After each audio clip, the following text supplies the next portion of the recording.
Arganissima, New York. Your exotic skin, hair, and beauty source, and your one-stop shop for all your natural and organic skin and hair care, featuring authentic organic Moroccan oil and prickly pear seed oil and much more. Bringing you only the best, straight from the source and proudly produced in the USA. So what are you waiting for? Shop today at www.arganissima.com. Arganissima, New York. Your beauty is our duty. Arganissima.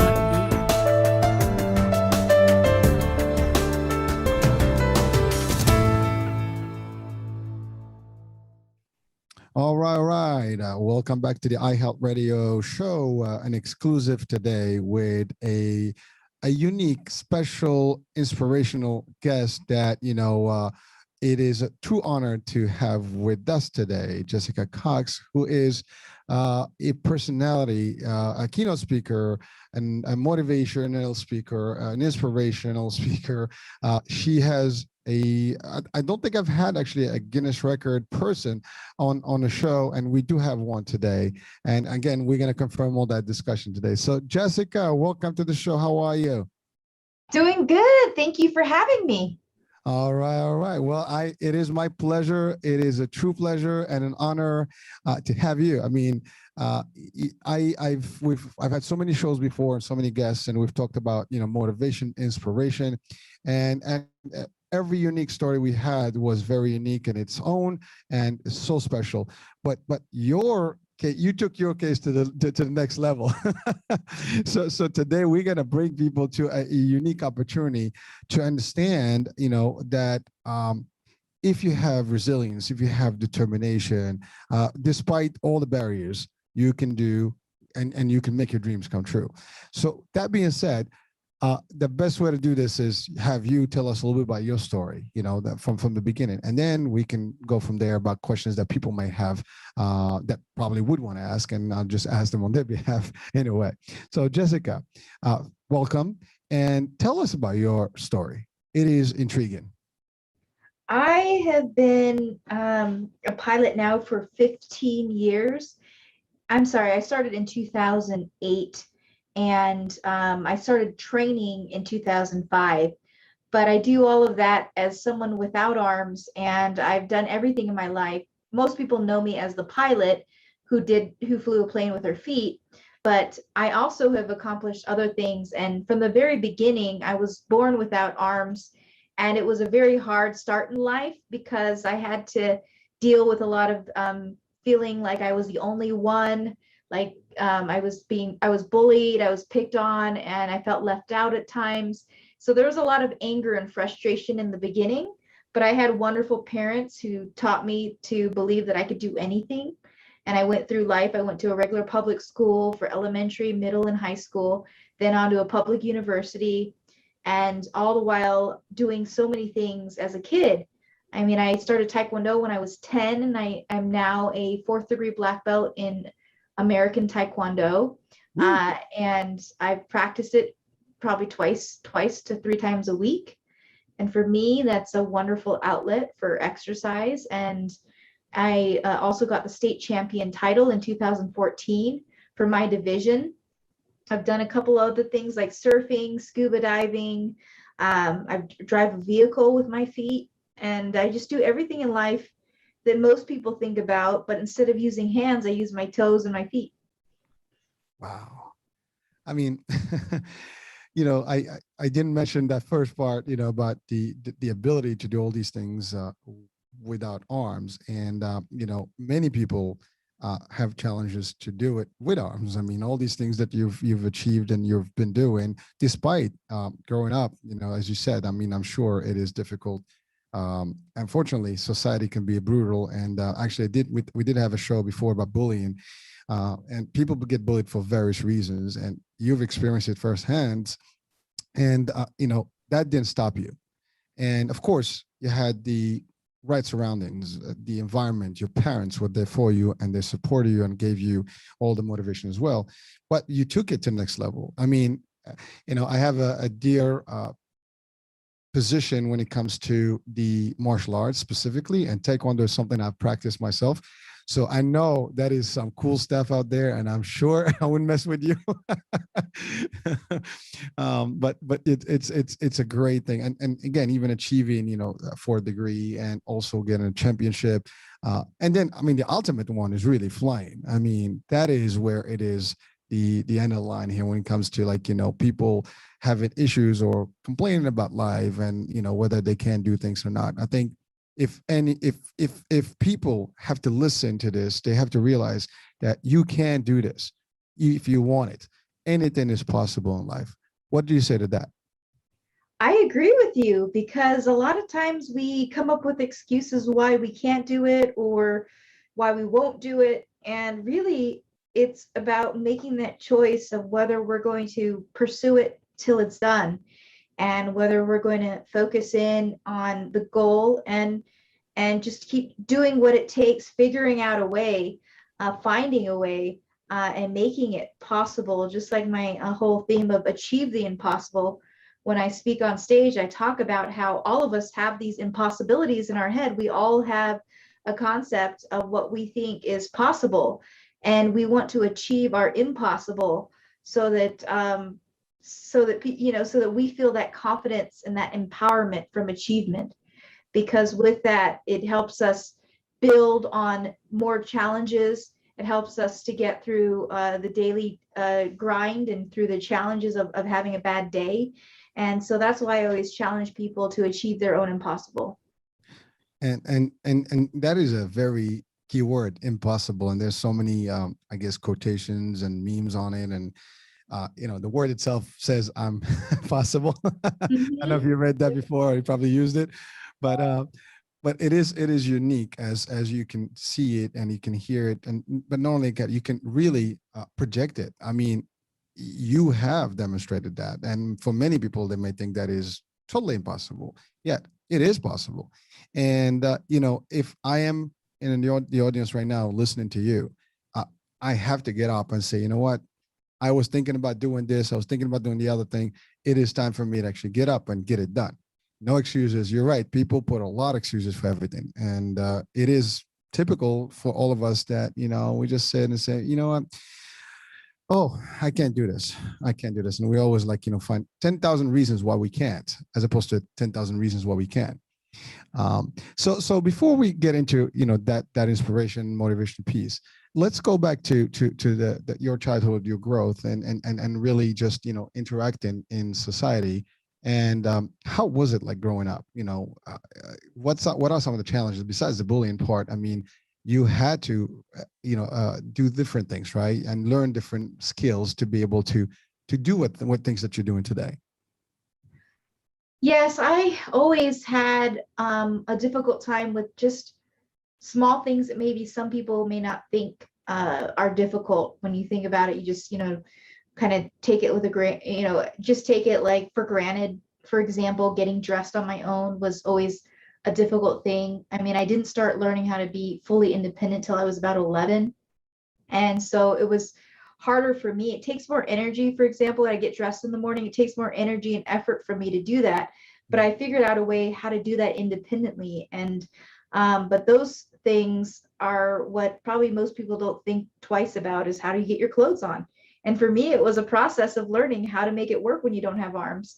But then once I did it, it was a surge of independence and empowerment of I did it. I did something that took me a long time to finally figure out. Wow. Well, again, if there's a will, there's a way, right? And you had the will, and you find a way, and that's really what it is about, right? And you're right. So people take stuff for granted. I mean, that's something we wake up. Oh, you don't think about it, but you're right. In your case, you had to figure out a way to do this and be able to adapt and not always rely on other folks to assist, right? Yes. And that's a big deal. And I think this could tie us into the discussion of disability, right? And some of the biases I think out there, or stigmas, or things that people may have in their mind.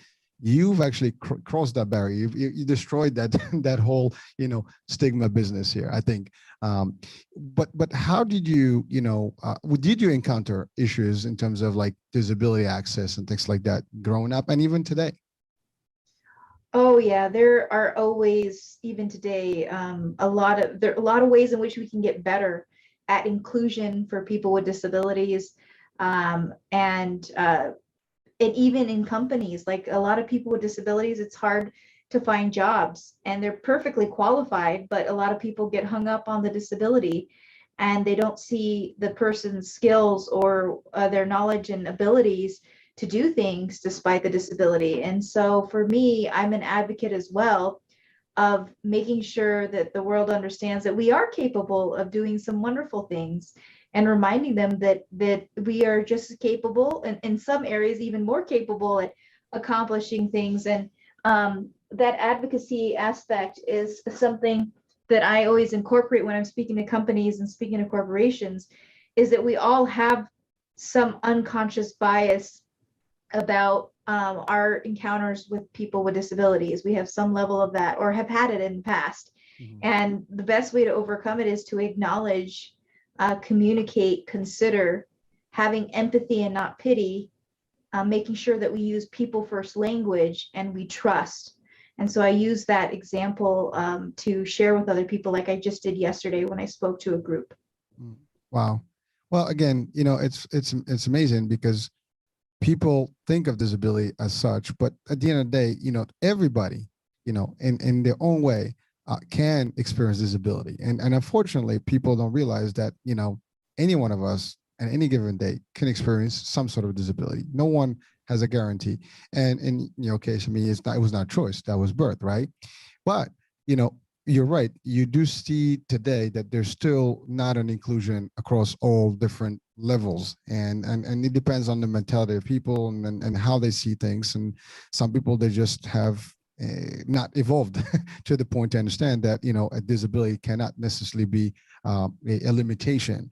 It might have some, but again, you're a pure example of where that can be completely overcome and no more existent, right? I mean, the highest, most of people, fly and trust the pilot, and you are a pilot, period. And now you're certified, you can pilot a plane, and you can certainly take anyone on that plane just as safe as anybody else, take it off and land it, right? So that is in itself a special, gift, I would say. So that disability and the gift now in the balance. So that's one element. Now, the your surrounding, your friends, how do what is the general reaction when people realize all your achievements? Did you find people are like, wow, surprised, or really supportive? What was the experience like? People are really shocked when they hear about my achievements, and it really opens up their world of possibility.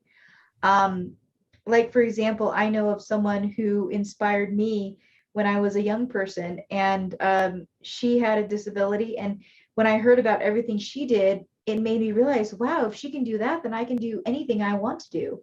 And I want to be that constant reminder for other people. And I hope that I open their eyes to possibility when they hear my story, or they hear about something I've done, and they're able to create their own possibilities. That's strong. That's powerful. So let's talk about your Guinness World Record. Now that is in the books, right? It's guaranteed. It's out there. Uh, so first of all, again, it's an honor to have you on the show and also to talk to you. I mean, I don't think I've ever met someone who had held a Guinness World Record, I do believe it is for a very, very, very priced, level here. So it's nothing, to even you have to give it the worth of it. I mean, this is big. It's a big element. Now, you scuba dive, you ride, I guess, the tri bicycle, you skydive. I mean, you basically do all the activities that most people were not even there. I mean, I haven't done half of the stuff you've done, and I can tell you, I mean, maybe I'm not terrified of skydiving, but it is scary. Now you fly and you skydive. So I guess the sky is the limit. There's no limit, right? You enjoy it. Yes, exactly. But really, I mean, you are challenging the world, and you sending a message, a strong message that you know you can do, no matter what's out there that is potentially to be done. You can do it, and you've done it. You've done it with success. I mean, you again, just you we take the example of taekwondo. You did taekwondo, right? And you're still doing it now. A lot of people do martial arts, but they never finish. And you still doing it, and you actually are still in a pretty decent level of expertise. And you compete. All these things are things that are like really achievements that all of us listening into the show should be really excited about. And take the example, take this motivation, inspiration here, and the example of resilience and determination. I think that's where it is. Willpower, all these key words that I mentioned right now, I mean, are something that we should all take to heart and should listen to and really like get excited about. And also, I think one of the messages that I would like to convey throughout this show is, you know, we have to look at everybody as equal, disability or not, and everybody can do pretty much everything that they can do, especially today with technology, with all the different stuff that we have access to. And again, you've done some stuff with less technology, and I'm going to ask you about that. I mean, I'm certain that for example, for the vehicle, I'm not sure if it's fitted differently or it's just a regular vehicle. Maybe you can tell us about some of that stuff in terms of the airplanes or even the vehicles, the cars. Is there anything unique about that? Is there any technology that's different about it that helps? Or it's really a regular car that you just use your feet instead of your arms and you do it? Well, technology is wonderful and it's empowering so many people with different abilities. For me, I know that I was insistent when I went to get my driver's license that I have the ability to drive a regular vehicle because I wanted to rent cars. I wanted to be able to drive my parents' other vehicles or my brother's car. And so when I went to get my license as a teenager, I said, I don't want to have to get special equipment for my car. And I'd rather have it so that I can drive either way. And that's why I took my test with a regular automatic vehicle. And that way I could just steer with one foot and accelerate and brake with the other foot and drive the car like that. And that's how I got my driver's license. The plane is also a standard air coupe airplane, and there's nothing specially built about it. The design of the airplane is unique, but it was never customized for me. In fact, it was built in 1946. So it's an old airplane, and it's not built in any special way so that I can fly it with my feet. It's just standard. And for me, again, it's really, I feel like I like to adapt to the world rather than having the world kind of adjust itself to adapt to me. It's important for me personally to be independent and to do things to figure it out. Well, I mean, right now you just added another value here because you just mentioned that you wanted actually to use standard stuff, nothing special. You wanted everything to be just as normal, to feel the experience, just as equal, and without even adding any other, I guess, tech or tools to assist. And that's in itself another challenge, another achievement that you have made. I mean, respect. That's all I have to say about that. So, I know parents have an influence on individuals, right? You certainly had the support of them when you were a kid, and I'm sure until today that's still the case. Now, is there anyone that contributed more towards it, or it is an equal balance between the both? I think my parents contributed in different ways. My mom was just always there and saying, you can do anything. With God, you can do anything. And my dad was the support whenever I needed to talk to someone. He always said he never once shed a tear about my birth condition. So he never saw me as a victim. And so I couldn't see myself as a victim of a disability or a handicap. And I just thought that I happened to be different and not disempowered, but rather different and doing things in a different way. And that helped me realize not to have a victim mentality, but to just move forward, work with what I have, and be creative. Well, that's a very, unique word you use here, about being not a being a victim, that is great because some people would say, well, I'm just a victim of circumstances. It's not fair. It's not this, not that.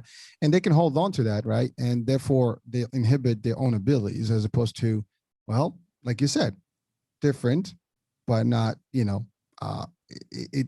can be done. People are different in different ways, right? So, Mhm. and you took that and I guess that influence and the encouragement. And again, I think what I see here, what I hear from you is really that drive. You had the motivation, the drive, it's inner, it's yours. It was in you all along. You just did not accept the fact that, you want to be out there. And it could be also as you were growing up, with all the type of bullying and stuff, and you wanted to determine, to these people, hey, listen, I can show you what's up. Mhm. And I did. it's funny. I want to ask this question: have you ever met, later on in life today, anyone that you had, had clashes with back in the days, or people that have hurt you somehow, and now they see you, and have you? I mean, they might know about you, they might see you. I'm not sure if you met any of them, and if you were to meet one of them, what would you tell them? I'm not really like a type of person who'd be like rub it in their face or anything, because I'm not like that. I'm just like, I do what what I feel blessed to do the things that I've been able to do, and I'm not gonna, put it in someone's face that, hey, you weren't supportive or you were mean or whatever like that, because I started to realize when I was younger is that when people are mean like that, that they're having some conflict within, and whether they're battling with their own feelings of insufficiency or having a hard time with family or friends, that I shouldn't take it personally if someone picks on me, because they could be having their own battles, and that's their only way of lashing out, is to pick on someone else, because it's this power struggle. And I know that if I were to meet someone who maybe was one of those kid bullies when I was in middle school, for example. I remember in middle school having someone in PE class pick on me, and she got all the other girls to laugh at me.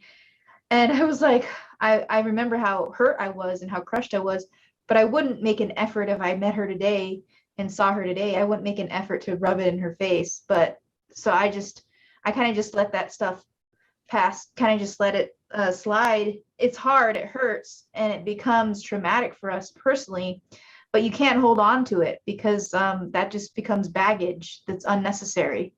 Well, I can tell you, whatever that trait you have is humbling, and you are a humble person, and you have evolved to the highest level of humanity. Because to your point, you don't have to rub that in nobody's face. I mean, your achievements already speak for themselves, right? Um, and it's unfortunate that someone today, and and by the way, your story can be related in a lot of different ways, and anyone that's been bullied for whatever reason, and people look at them, or look down on them, or whatever the case may be, you know when they evolve to this level where, I'm beyond this, there's no grudge. I have a better personality. It's a signature there. That is actually a true, level of maturity, a level of being at a higher standard human. And that in itself is an achievement, because unfortunately, even in the regular world, with people, with that bullying or not bullying, people are not at that level of understanding that you don't have to rub things, with other people. If you achieve some things, you do things for you, you do things for your own, with your own conviction and inspiration, and that's about it. But that, I mean, the reason I asked that is just I wanted to see, your perspective on it, and you really, really, I just elevated again to that next level. And anyone listening in, and please, I mean, think deep about that. I mean, this is, the highest level you can be as a human, where you can forgive people, don't care about the past, you move on, bygones are bygones. And what's funny, because now the other people may literally adjust, because you might be a good reason for them to realize that they sucked when they were younger, maybe they didn't get it right now. it's maybe a shift in their life, and now they're going to have a better personality. They can become better people, and maybe even themselves inspire other people. So you don't know. So you are a messenger of good right now, and that's what matters. So again, like I said, anyone listening in, this is just a unique opportunity to get this rich experience from Jessica, because the stuff that she's been able to do, and how she overcome all these things, and how she's even handling it. Positivity is a key. Your mindset is a key, and I think you have a full formula of everything. Mindset, will, power, you name it, you have it. And that is not something that everybody can say that they have. And and regardless of disability or not, you are a complete person, and that is exactly what maybe we'd like to send to people. We can all be Jessica in her mindset, in her will, in her way, in her personality. And maybe we can't fly planes, but we can learn. I mean, that's something else. I mean, what do you say to people? Can they do exactly what you do? Right? I say, never say never, and really to eliminate self-limiting beliefs. It starts by believing that you can do it. Other people might not want to fly, but maybe something seems equally difficult in their own mind. Who's to say what someone wants to do? I wanted to become a pilot because it was something I was afraid of. And I thought I should pursue it to show people to be courageous and to get over their fears. So everyone, to each his own, everyone has their own impossible, everyone has their own goals. And if they want to fly, that's great. I encourage young people to fly so that we have a next generation of pilots. But if they want to go scuba dive, that's their thing. Or if they want to jump out of planes, that's their thing. So everyone has their own personal take on things. Well, I it's funny you answered the question. I was going to ask, why flying specifically, and you did answer it. You were afraid of flying, and you know what? You conquered it. Not only you did it, and now you have a record. As a unique person doing it. So hey, that is great. Now, people may not know this, and I'm not. Maybe tell us more. Now, you were in a documentary, right? Is that the Right Footed documentary or something like that? Yes. Uh-huh. So can you tell us Correct. about that experience, and what was it all about? Sure. It took 5 years from start to finish for Nick Spark. I give him a lot of credit for such an amazing job that he did. We met, just I think it was like the previous year before he started this project. And it was like he had to fundraise, he had to put this whole thing together, and it was a massive project. I mean, we see documentaries and we see shows and we enjoy them from the comforts of our home when we turn on Netflix or whatever, but we don't realize the work that goes into making a documentary or a movie or something. And I was able to see how much work was involved because it took 5 years. We had to raise the funds to cover the cost of making a documentary.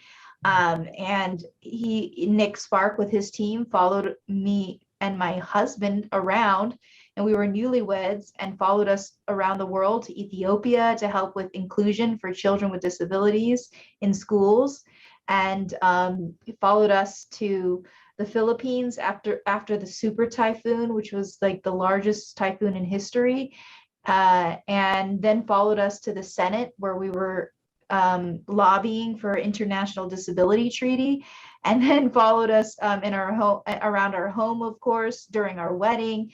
And it was a process, and editing is just such a complex, that's so much time involved to edit a whole documentary together, and then finding, of course, the networks to distribute this documentary. So it was such a process and learning experience for me to be a part of this documentary making, and to be the subject of a documentary. And I will say, the first time I saw myself on the big screen, it was so surreal, and it was a little disconcerting, I would say, when you first see yourself on a big screen and you look larger than life, and it's like, whoa.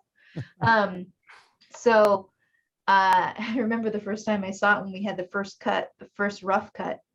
It was an experience, I will say, being a part of it. And anyone can watch it for free now. It's free on Amazon Prime. If you have Amazon Prime, just look up Right Footed and you'll see it. It's about 80 minutes.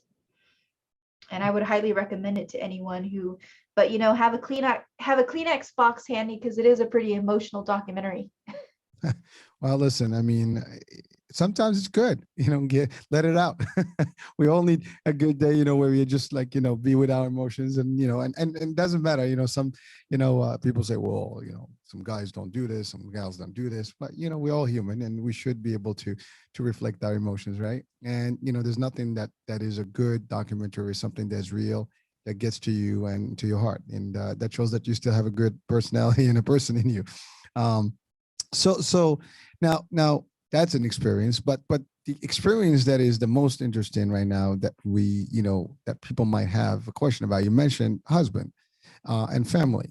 So you are an advocate, you are a lobbyist, you are a motivational speaker, you are a pilot, you are a champion, and you also are a family person, you have a family.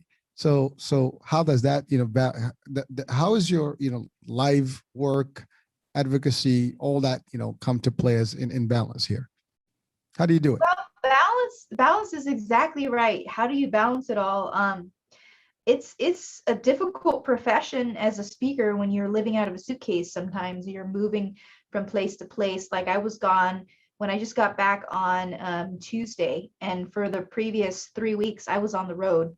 I went from Phoenix to Denver to Phoenix again, then to Portland, and then to Hawaii, back to Portland, back to Phoenix, and of course where I live in Tucson. So I was like all over the place, and it was intense. It takes a lot of energy when you're kind of bouncing around like that.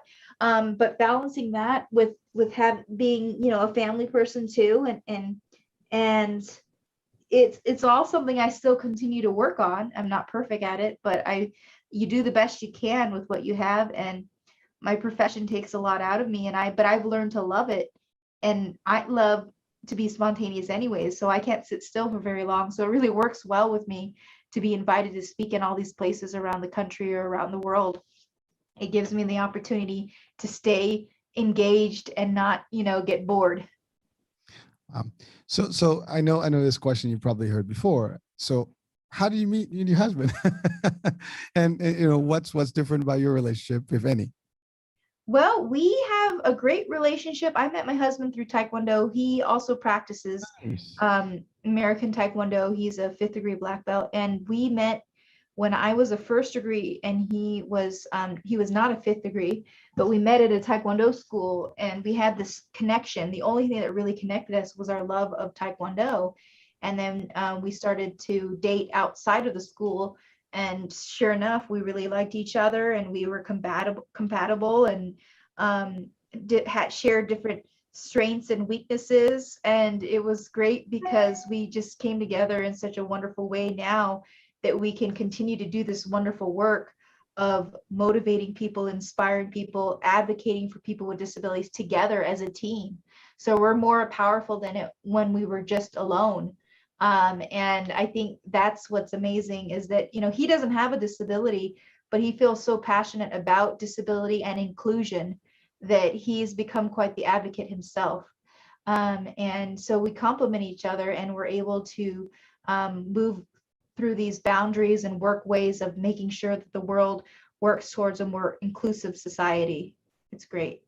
Well, you guys are doing a terrific job. I know you've gone through multiple countries, and I think what 26 plus, uh, Yes. pretty much every continent. I think you might have Mhm. missed one, but um, now you have also a book, Disarm Your Limits. Uh-huh. Yes. So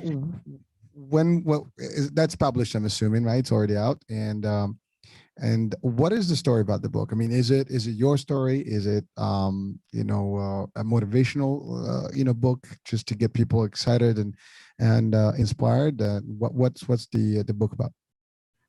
The book I have is called Disarm Your Limits: The Flight Formula to Lift You to Success and Propel You to the Next Horizon. Ooh. And it's really all about helping others achieve their own impossible and eliminate their excuses. And one of the things it does include, or it does include many of my stories from my life, but more importantly, how it applies to the reader and how they can overcome their own obstacles, whether it's through desire, whether it's through having courage, or having faith. And I talk in each chapter about a new thing that helps the reader get through their own obstacles in their own life. Wow, that's a powerful book, and it's available on Amazon, on your website, or any specific places where I can direct people to. It is available on Amazon. So if you'd like to check it out, Amazon has my book, Disarm Your Limits. All right. Well, we're definitely going to have the description of all these items as well as your website. I think it's www.jessicacox.com. The book, link, from Amazon.